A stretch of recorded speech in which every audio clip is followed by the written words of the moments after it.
സുഭാഷിതങ്ങൾ അധ്യായം 12. ശിക്ഷണം ഇഷ്ടപ്പെടുന്നവൻ വിജ്ഞാനത്തെയാണ് സ്നേഹിക്കുന്നത്. ശാസനം വെറുക്കുന്നവൻ മൂഢനത്രേ. ഉത്തമനായ മനുഷ്യന് കർത്താവിൻ്റെ അനുഗ്രഹം ലഭിക്കുന്നു. തിന്മ നിരൂപിക്കുന്നവനെ അവിടുന്ന് ശിക്ഷയ്ക്ക് വിധിക്കുന്നു. ദുഷ്ടതയിലൂടെ ആരും നിലനിൽപ്പ് നേടുന്നില്ല. നീതിമാന്മാർ ഒരിക്കലും ഉന്മൂലനം ചെയ്യപ്പെടുന്നില്ല. ഉത്തമയായ ഭാര്യ ഭർത്താവിൻ്റെ കിരീടം. അപമാനം വരുത്തി വയ്ക്കുന്നവൾ അവൻ്റെ അസ്ഥികളെ അർബുദവും. നീതിമാന്മാരുടെ ആലോചനകൾ ന്യായയുക്തമാണ്. ദുഷ്ടരുടെ ഉപദേശങ്ങൾ വഞ്ചനാത്മകവും. ദുഷ്ടരുടെ വാക്കുകൾ രക്തത്തിന് പതിയിരിക്കുന്നു. സത്യസന്ധരുടെ വാക്കുകൾ മനുഷ്യരെ മോചിപ്പിക്കുന്നു.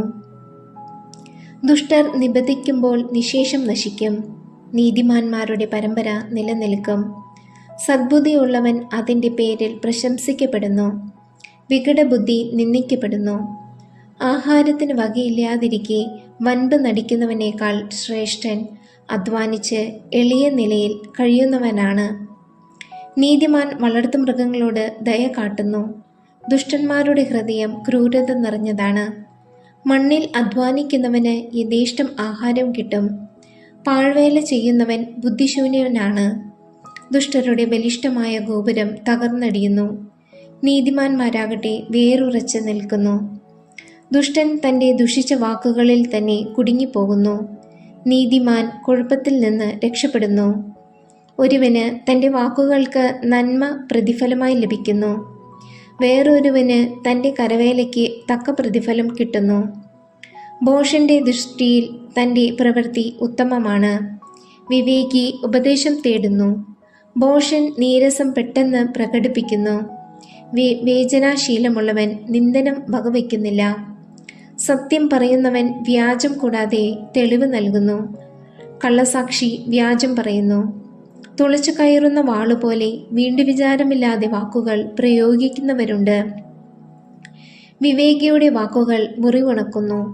സത്യസന്ധമായ വാക്ക് എന്നേക്കും നിലനിൽക്കുന്നു. വ്യാജമായ വാക്ക് ക്ഷണികമാണ്. തിന്മ നനയ്ക്കുന്നവരുടെ ഹൃദയം കുടിലമാണ്. നന്മ നിരൂപിക്കുന്നവർ സന്തോഷം അനുഭവിക്കുന്നു. നീതിമാന്മാർക്ക് അനർത്ഥം സംഭവിക്കുന്നില്ല. ദുഷ്ടർക്ക് ആപത്ത് ഒഴിയുകയില്ല. കള്ളം പറയുന്ന അധരങ്ങൾ കർത്താവിന് വെറുപ്പാണ്. വിശ്വസ്തയോടെ പെരുമാറുന്നവർ അവിടുത്തെ സന്തോഷിപ്പിക്കുന്നു. വിവേകി തൻ്റെ അറിവ് മറച്ചു വയ്ക്കുന്നു. ഭോഷൻ തൻ്റെ ഭോഷത്വം വിളംബരം ചെയ്യുന്നു. സ്ഥിരോത്സാഹിയുടെ കരം ഭരണം നടത്തും. അലസന്മാർ അടിമവേല ചെയ്യാൻ നിർബന്ധിക്കപ്പെടും. ഉത്കണ്ഠ ഒരുവൻ്റെ ഹൃദയത്തെ നിരുന്മേഷമാക്കുന്നു. നല്ല വാക്ക് അവനെ ഉത്തേജിപ്പിക്കുന്നു. നീതിമാൻ തിന്മയിൽ നിന്ന് ഒഴിഞ്ഞു മാറുന്നു. ദുഷ്ടൻ്റെ പെരുമാറ്റം അവനെ തന്നെ വഴിതെറ്റിക്കുന്നു. അലസന് തൻ്റെ ഇരയെ പിടികിട്ടുകയില്ല. സ്ഥിരോത്സാഹിക്ക് അമൂല്യമായ സമ്പത്ത് ലഭിക്കും. നീതിയുടെ പാതയിലാണ് ജീവൻ. അനീതിയുടെ മാർഗം മരണത്തിലേക്ക് നയിക്കുന്നു. സുഭാഷിതങ്ങൾ അധ്യായം 13.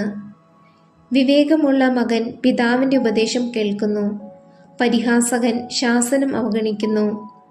ഉത്തമനായ മനുഷ്യൻ തൻ്റെ വാക്കുകളുടെ സത്ഫലം അനുഭവിക്കുന്നു. വഞ്ചകന്മാർ അക്രമമാണ് അഭിലഷിക്കുന്നത്. വാക്കുകളിൽ നിയന്ത്രണം പാലിക്കുന്നവൻ തൻ്റെ ജീവൻ സുരക്ഷിതമാക്കുന്നു. അധരങ്ങളെ നിയന്ത്രിക്കാത്തവൻ നാശമടയുന്നു. എത്ര ആഗ്രഹിച്ചാലും അലസന് ഒന്നും കിട്ടുന്നില്ല. സ്ഥിരോത്സാഹിക്ക് സമൃദ്ധമായി ലഭിക്കുന്നു. നീതിമാൻ കാപട്യത്തെ വെറുക്കുന്നു. ദുഷ്ടൻ ലജ്ജയും അഭിമാനവും വെടിഞ്ഞ് പ്രവർത്തിക്കുന്നു. സത്യസന്ധമായി പെരുമാറുന്നവനെ നീതി കാത്തുകൊള്ളും.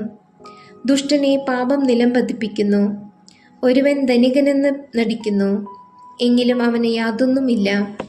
അപരൻ ദരിദ്രനെന്ന് നടിക്കുന്നു, എങ്കിലും അവന് ധാരാളം സമ്പത്തുണ്ട്. ജീവൻ വീണ്ടെടുക്കാനുള്ള മോചനദ്രവ്യമാണ് മനുഷ്യന് സമ്പത്ത്. എന്നാൽ ദരിദ്രന് മോചനത്തിന് മാർഗമില്ല. നീതിമാന്റെ ദീപം തെളിഞ്ഞു പ്രകാശിക്കും. ദുഷ്ടന്റെ വിളക്ക് അണഞ്ഞുപോകും.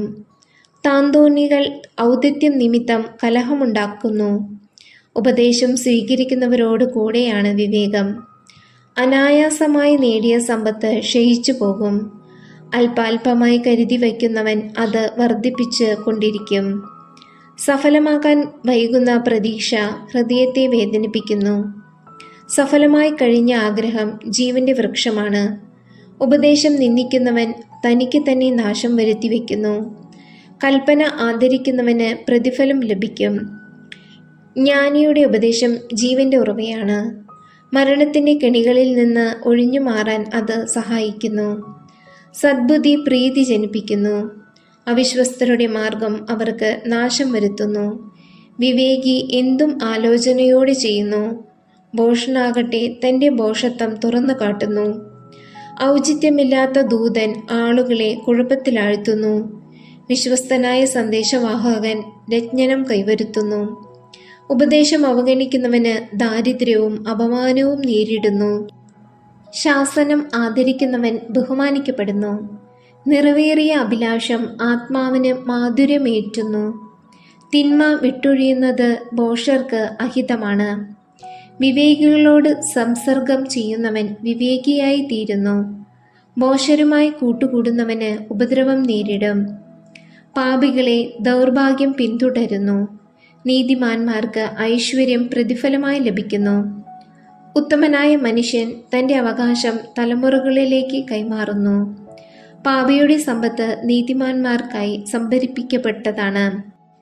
ദരിദ്രരുടെ കയ്യിൽ തരിശു നിലം ധാരാളം ആഹാരം ഉത്പാദിപ്പിക്കുമായിരുന്നു. എന്നാൽ നീതികെട്ടവൻ അത് കൈക്കലാക്കി തരിശിടുന്നു. മകനെ ശിക്ഷ കൂടാതെ വളർത്തുന്നവൻ അവനെ വെറുക്കുന്നു. സ്നേഹമുള്ള പിതാവ് അവന് ശിക്ഷണം നൽകാൻ ജാഗരൂകത കാട്ടുന്നു. നീതിമാന് വിശപ്പ് അടക്കാൻ വേണ്ടത്ര വകയുണ്ട്. ദുഷ്ടന് പട്ടിണി കിടക്കേണ്ടി വരും.